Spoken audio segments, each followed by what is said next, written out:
보신 대로 이란이 무인기와 미사일을 동원해 이스라엘을 공격했습니다. 확전 시 5차 중동 전쟁으로 번질 수 있다는 가능성까지 나오는데 전문가 모시고 현재 중동 상황 자세히 짚겠습니다. 성일광 고려대 중동 이슬람센터 교수 나오셨습니다. 교수님 안녕하세요. 안녕하세요.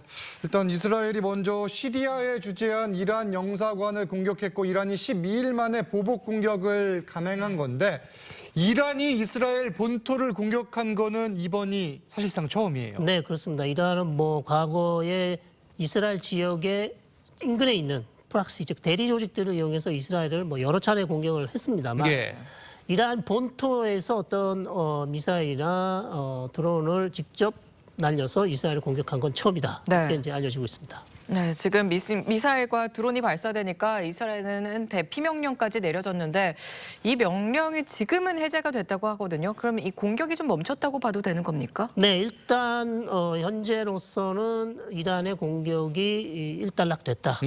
이스라엘 군에서 이제 발표를 했죠. 그렇기 때문에 일단 대피 명령이 해제가 되고요. 그러나 언제든지 다시 이제 공습 경보가 울리게 되면 이스라엘 주민들은 다시 대피소로 피난을 가든지 아니면 자기 집 안에 있는 대피소로 들어가야 되는 그런 상황입니다. 로이터 통신에 따르면 일단 이스라엘 영공은 다시 열린 상황이고 이스라엘은 이스라엘 군이 이란의 대규모 공습을 대부분 방어했다. 이란이 쏜 미사일과 드론 99%를 요격했다고 밝혔는데 실제 지금 이스라엘 내 피해 상황은 어떻습니까? 피해 상황은 크지 않습니다. 크진 않다. 네, 놀랍습니다. 놀라울 정도인데요. 왜냐하면 현재 지금 이스라엘 측이 밝힌 통계를 보면요.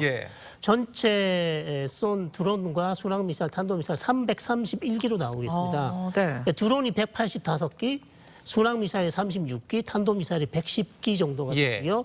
근데 이렇게 많은 이제 미사일과 드론을 쐈는데 현재 피해는 7살 여자아이가 한 명 지금 요격된 미사일 잔해에 맞아서 중상이고요. 그다음에 이스라엘 남부 지방의 군사 기지가 조금 타격을 입었다. 그 외에는 별다른 타격이 없는. 왜 이럴까요? 왜냐하면 이스라엘만 요격을 한 게 아니라 미국, 영국, 특히 요르단 전투기도 떠서 이라크를 건너서 오는 미사일을 다 요격했다. 좀 이렇게 알려지고 있습니다. 아이언돔이 방어를 했고 미국 등 이제 주변국들이 또 이 날아오는 드론과 미사일을 방어를 해낸 건데 이게 피해 상황이 작더라도 앞으로 미칠 후폭풍이 만만치 않아 보입니다.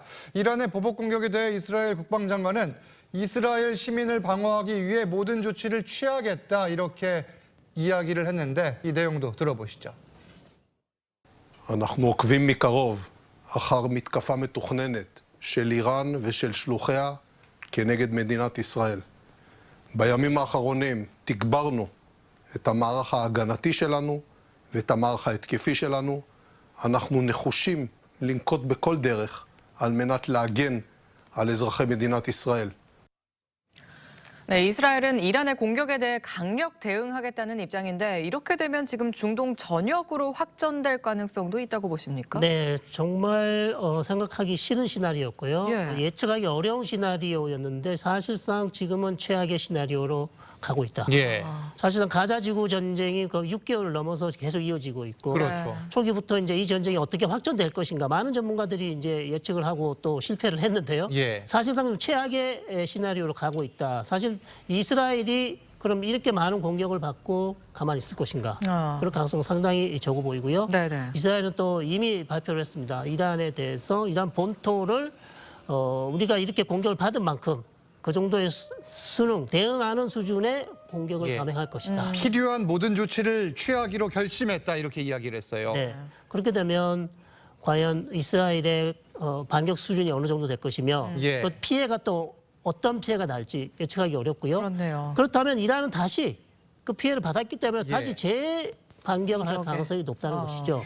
그러니까 지금 이란은 이번 작전을 진실의 약속 작전이라고 명명을 이미 한 상황이고 이 레바논 내 헤즈볼라 그리고 예멘 후티 반군까지 동원이 될 경우에는 4차 전쟁과는 조금 개념은 다를 수 있지만 5차 중동 전쟁으로 진행될 가능성이 있다고 보시는 거군요. 그렇습니다. 이제 전쟁의 개념을 이제 정리를 해야겠죠. 사실 4차 전쟁, 중동 전쟁은 이집트와 시리아가 전쟁을 했고요.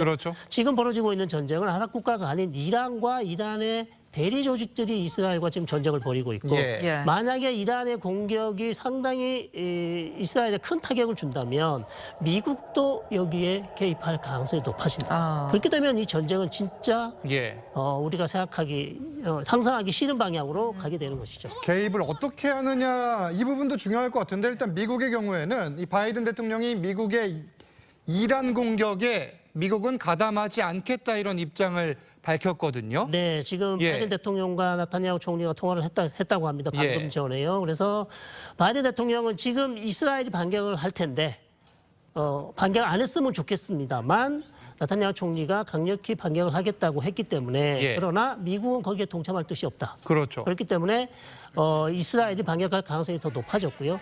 중요한 것은 이제 이란이 앞으로 어떻게 나올 것인가. 이스라엘 반격에 대해서 심각하게 또 재차 이스라엘을 공격한다면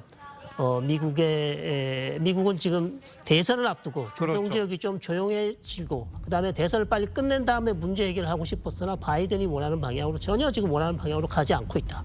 바이든 대통령도 지금 시험대에 올라와 있는 상황인 건데 네, 지금 미국 얘기도 잠깐 해주셨는데 확전으로 이어질 경우 국제 정세에 미칠 후폭풍도 굉장할 것 같은데요. 특히 유가 문제 등이 우려되고 있어요. 네, 그렇습니다. 가장 큰 문제가 유가고요. 저희한테 가장 중요한 문제죠. 맞습니다. 네. 그래서 사실상 전쟁이 계속 되는 거는 괜찮지만 유가가 문제. 왜 유가가 문제인가? 이란이 만약에 미국의 공격을 받거나 미국이 공격하겠다고 한다면 이란이 낼 수 있는 카드가 여러 가지 있습니다. 우리한테 가장 치명적인 카드는 호르무즈 해협을 봉쇄를 하겠다. 중동 산유국의 산출로예요, 그곳이. 그렇습니다. 그렇게 되면 사실상 가스와 원유, 그다음에 세계 공급망 자체가 봉쇄돼 버리는 것이기 때문에 유가가 얼마까지 올라갈지 상상하기 싫습니다, 지금. 유가가 상승을 하고 인플레이션이 이루어지고 그리고 미국의 기준금리 인하 시점도 지금 알 수 없게 되는 만큼 우리 경제에도 미칠 영향이 클 수밖에 없어 보이는데 지금 유엔 안보리의 경우 내일 긴급 회의를 소집하거든요. 지금 국제사회, 특히 바이든 대통령 등등이 이 문제를 중재하거나 해결할 여건 능력이 되는 겁니까? 아쉽게도 그럴 지금 능력이 안 되고요. 안 되는 사실 상황이다. 능력이 됐었다면 지금 이란의 이스라엘 공격을 막았어야죠. 막을 수 없었고요. 안보리에서 아마 이란을 규탄하는 어떤 그런 결의안을 낼 텐데 아마 러시아나 중국이 반대할 가능성이 상당히 높아 보이고요.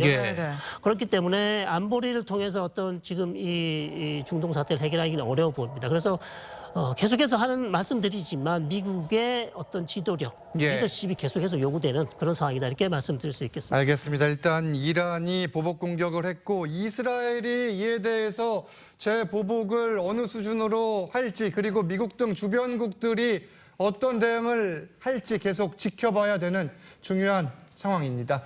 성일광 교수님 말씀은 여기까지 듣겠습니다. 감사합니다. 감사합니다.